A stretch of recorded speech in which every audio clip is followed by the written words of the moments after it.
Hoje nós vamos ter a terceira aula do módulo da disciplina de Noções de Direito do Trabalho. Hoje vamos falar um pouco sobre contratos de trabalho, férias, descanso. Então vamos começar aqui falando sobre contrato de trabalho. Qual seria o conceito de contrato de trabalho? Vou ler aqui para vocês podem acompanhar pelo slide.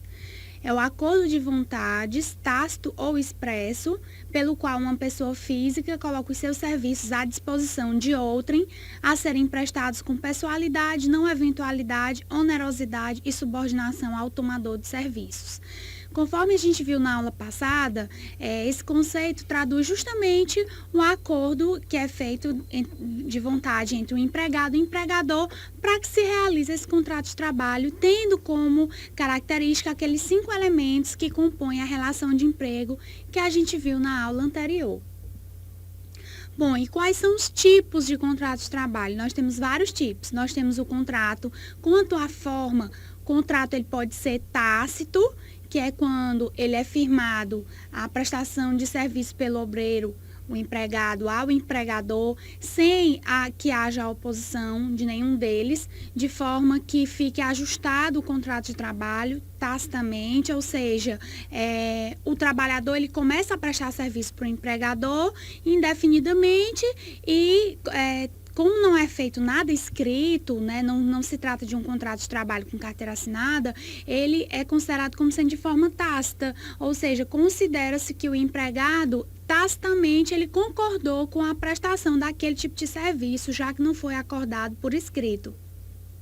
Temos também o contrato de trabalho expresso.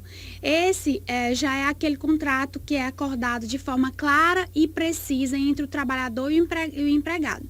Por exemplo, o empregador e o empregado, corrigindo.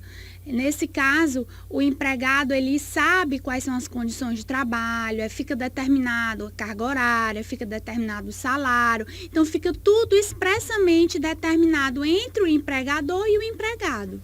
E aí, esse contrato de trabalho ele pode ser escrito ou verbal. O contrato de trabalho escrito é aquele em que é feito ou um contrato, ou então, por exemplo, com a assinatura da carteira de trabalho.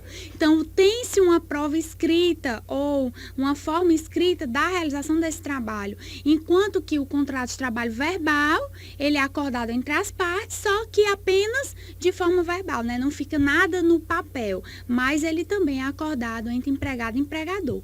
Qualquer um desses tipos de contrato de trabalho são válidos, embora haja alguma dificuldade na hora de comprovação se não houver alguma comprovação documentalmente, mas todos esses tipos de contrato, eles são válidos. Quanto à duração do contrato de trabalho, nós vamos ter 2 tipos de classificação. Temos o contrato de trabalho indeterminado e o por prazo determinado. Contrato de trabalho por prazo indeterminado, o próprio nome já diz, não tem data para terminar. Então, o empregado ele é contratado para trabalhar e não se tem um termo final, não se tem uma data para que se finalize esse contrato de trabalho. Então, hoje a pessoa contrata o empregado e ele vai trabalhar enquanto der certo, né, naquele trabalho que ele conseguiu. Enquanto que o trabalho por prazo determinado, não, ele já tem data para começar e data para terminar. Por exemplo, contrato de experiência. Agora nós estamos em fim de ano, né, época de Natal, e aí muitas pessoas são contratadas para esse período natalino e geralmente essas pessoas são contratadas temporariamente e já se sabe a data final desse contrato de trabalho, que pode ser o contrato de experiência que dura até 90 dias ou qualquer outro tipo de contrato que já exista uma data fim, né? Então são esses 2 tipos de contrato quanto à duração. Quanto ao número de contratados, número de pessoas contratadas, nós vamos ter contrato individual, contrato coletivo e contrato de equipe. O contrato individual é aquele que é feito pelo empregador com o empregado, né? É o contrato geral, é o contrato comum que todas as pessoas geralmente fazem, né? Então, o empregado, quando ele é contratado, a gente viu que um dos requisitos da relação de emprego é a pessoalidade e ser pessoa física. Então, a pessoa física é quem exerce aquele trabalho de forma individual. Se eu sou contratada para um tipo de prestação de serviço, em regra, eu não devo mandar outra pessoa no meu lugar. Eu é quem faço a prestação de serviço. Então, esse é um contrato de trabalho individual.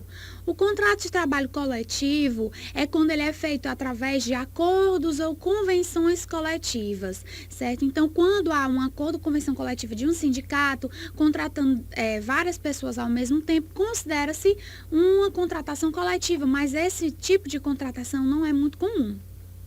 Por fim, nós temos a contratação de equipe. O que é a contratação de equipe?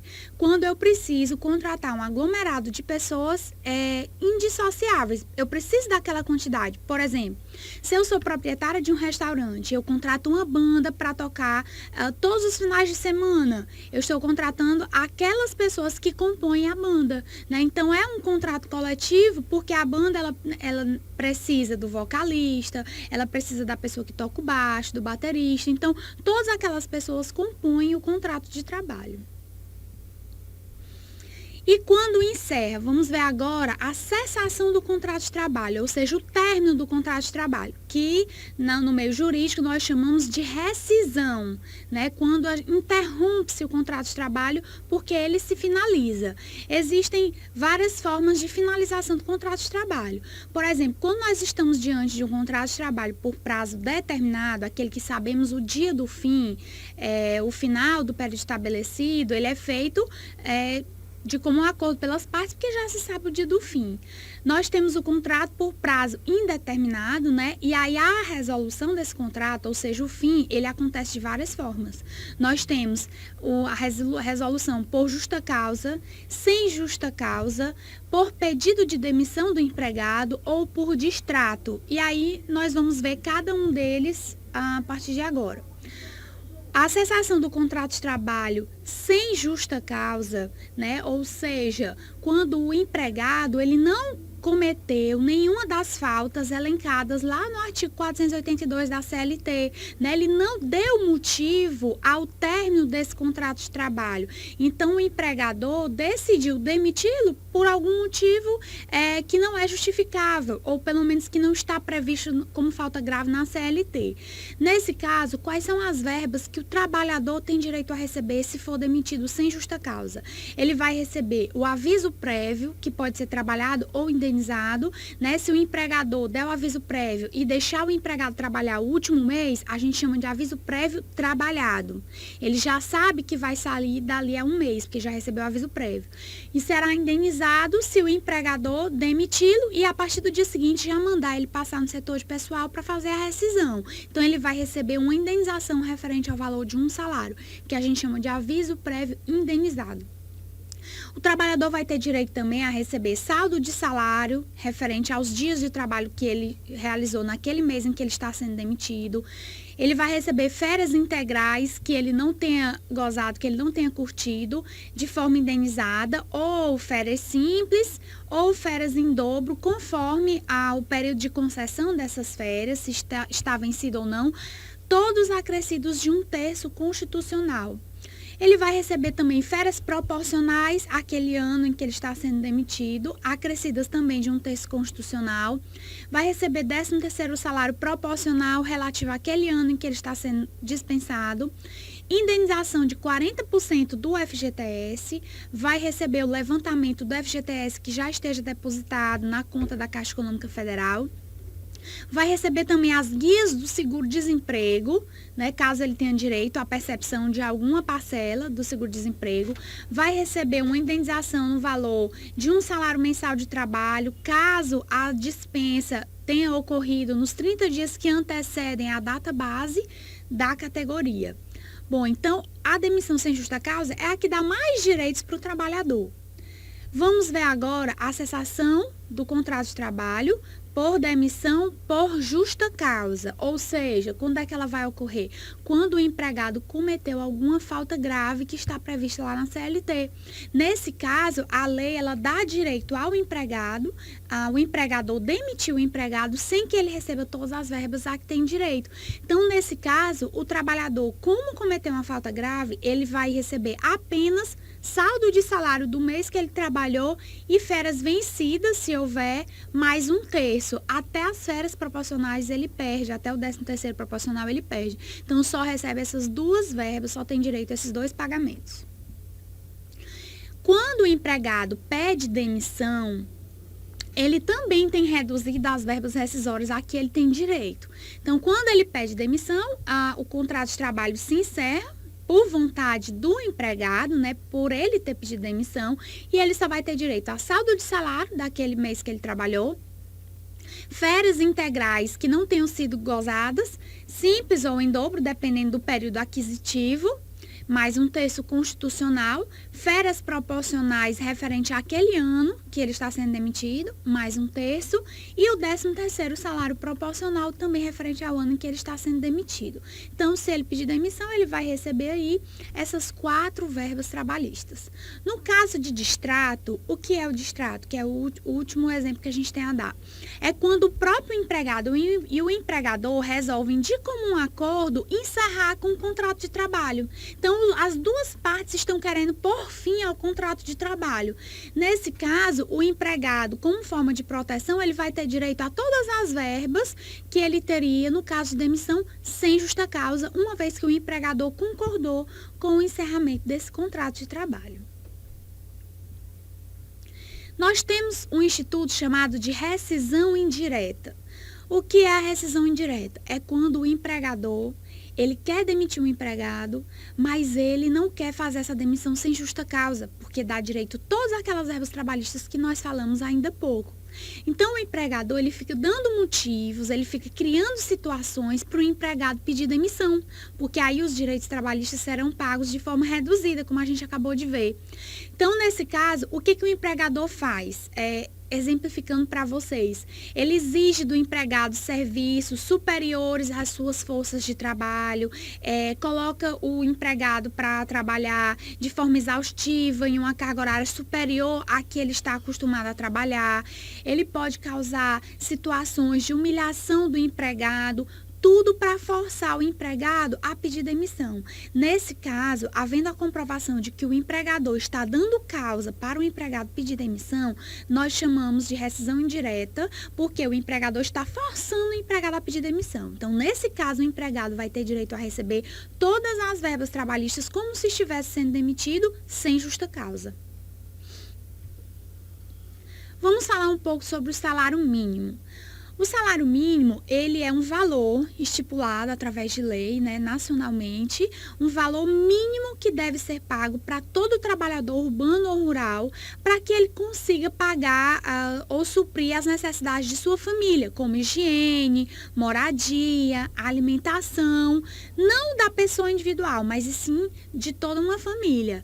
Infelizmente, esse valor no Brasil, ele não é um valor que realmente garanta, né, ao cidadão manter a família com esses gastos de higiene, educação, saúde, alimentação, enfim, moradia, né? Na nossa realidade, esse valor ele não consegue suprir essas necessidades, né? Mas é assim que a lei conceitua o que deveria ser o salário mínimo. Então, o valor do salário mínimo ele é fixado por lei. Ele é unificado nacionalmente, então nós temos um salário mínimo vigente no país durante um ano, apesar de os estados poderem editar leis estaduais, aumentando esse valor do salário mínimo. Então, por exemplo, no estado do Rio Grande do Sul, o valor do salário mínimo é superior ao valor estabelecido pela lei nacional. Pode ser superior? Pode, só não pode ser inferior. O nome já diz, salário mínimo. É o mínimo que pode se pagar a qualquer empregado de qualquer categoria profissional, urbana ou rural. Aplica-se esse salário a todas as categorias profissionais, pode ser pago mensalmente, ou por dia, ou então por hora de trabalho, contanto que ao final do mês atinja esse valor mínimo. E o salário deve ser estipulado em valor suficiente para arcar, como eu falei para vocês, com as despesas de uma família no que se refere à alimentação, habitação, vestuário, higiene e transporte, né? O que, na maioria das vezes, não supre essa necessidade. Quanto à jornada de trabalho, bom, o que é uma jornada de trabalho, para que vocês entendam? Por exemplo, quando a pessoa é contratada para trabalhar em horário comercial, de 8 da manhã ao meio-dia e depois de 2 às 6, essa é a jornada de trabalho dele, de 8 da manhã às 18 horas, com um intervalo de 2 horas para o almoço. Então, essa é a jornada de trabalho da pessoa. Então, o que seria a jornada de trabalho? Né? Seria esse tempo em que a pessoa está à disposição do empregador. E aí nós temos vários tipos de jornada de trabalho, não só essa jornada de trabalho em horário comercial.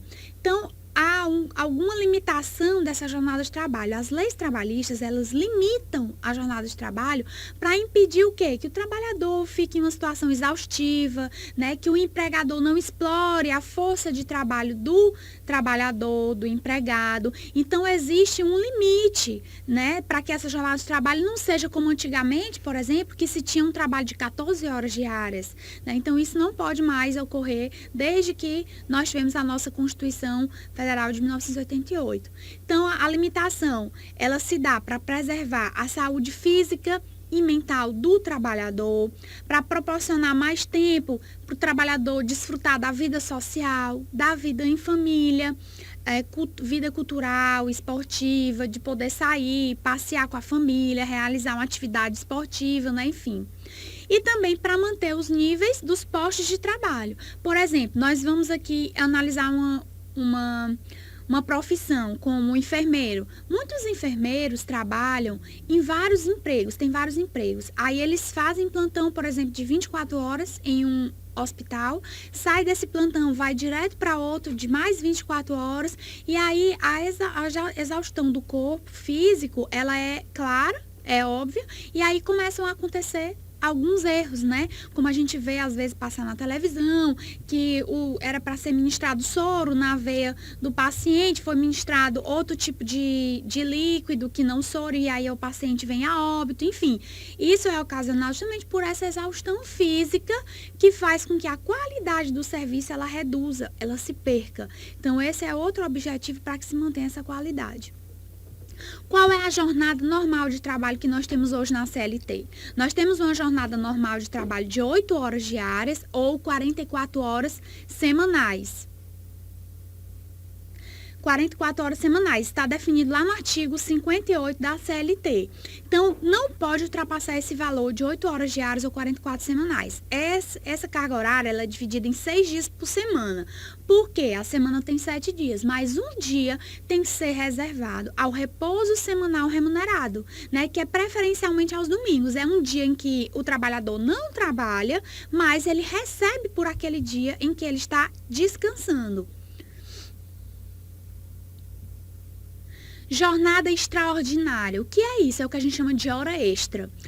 O trabalhador, ele pode ter até 2 horas extras por dia, é o limite estabelecido por lei. Então, se ele exerce uma carga horária normal de 8 horas, ele pode trabalhar até 10 horas. Essas 2 horas a mais, que é o que a gente chama de hora extraordinária ou hora extra, ela tem que ser paga com um acréscimo de 50% em cima do valor da hora normal. E não pode ultrapassar, como eu falei, 2 horas por dia. Então, a carga horária máxima diária permitida por lei são 10 horas.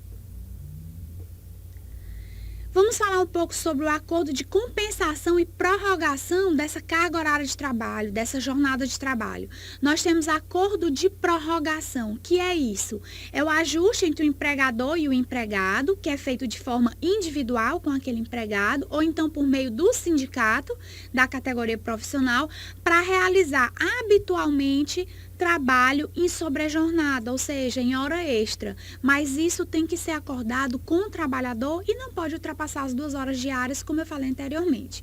Nós temos também o acordo de compensação. O que seria isso? O empregador, ele pode estabelecer ao empregado uma carga horária maior em determinados dias da semana e compensar essa carga horária em um outro dia, de forma que ele não precise pagar pela hora extra, não precise pagar pelos 50% a mais. Por exemplo, em uma determinada empresa, pode ser que o empregador aumente 1 hora de trabalho de segunda a sexta para que o empregado ele não vá trabalhar ao sábado. Então, isso a gente chama de compensação de hora de trabalho. Então, ele pode trabalhar 1 hora extra de segunda a sexta sem que haja o pagamento dos 50% a mais. Por quê? Porque vai haver essa compensação lá no sábado em que o empregado vai ser dispensado.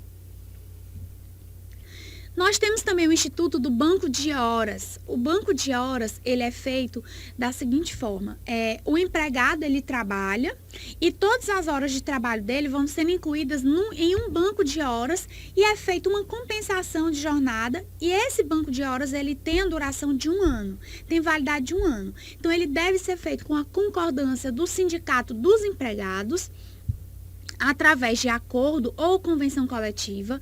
A jornada diária, ela pode ser prorrogada, mas até o limite é apenas de 10 horas de trabalho, como a gente já viu, sem que haja necessidade da remuneração extraordinária, ou seja, sem que haja necessidade de pagamento da hora extra. A sobrejornada de um dia, o que foi trabalhado a mais em um dia, deve ser compensado ou reduzido em um outro dia de trabalho. E a média das jornadas durante o ano não pode ultrapassar o limite legal de 8 horas diárias. Então, esse banco de horas, ele tem vigência durante 1 ano. Diferente da compensação de jornada, que ela deve ser feita dentro da mesma semana, né? O banco de hora durante o ano e a compensação de jornada dentro da mesma semana. Nós temos também as horas em itinere. O que significa isso? No caso das horas em itinere, considera-se já como hora de trabalho desde o momento que o empregado sai da sua residência e se locomove, se transporta até o local de trabalho.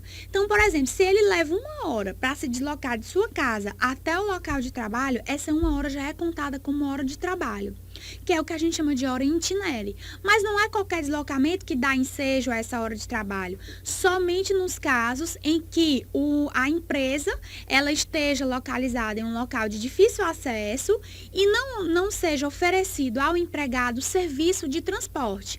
Então, comum, né? Então, esse serviço de transporte, ele tem que ser fornecido diretamente pelo empregador. Então, tem que preencher essas condições para que se configure as horas em itinere. Considera-se tempo de efetivo serviço, né? Como eu falei para vocês, e esse período de deslocamento integra a jornada de trabalho. Bom, para finalizar essa aula, nós vamos ver aqui os empregados excluídos do direito à hora extra. Algumas pessoas não podem exercer trabalho em hora extra porque são excluídos dela. Então, a lei coloca aqui 2 tipos de empregados.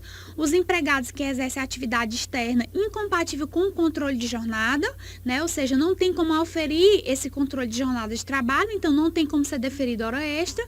E os empregados que são gerentes e diretores que exercem cargo de confiança e de gestão nas empresas. Mas para que eles não tenham direito à hora extra, é necessário que eles recebam uma gratificação no valor de 40% pelo menos do salário. Uma gratificação em relação à função que ele está desempenhando. Então, esses 2 tipos de empregado, eles não têm direito à hora extra. Então, a gente termina aqui esse nosso terceiro módulo e até a próxima aula.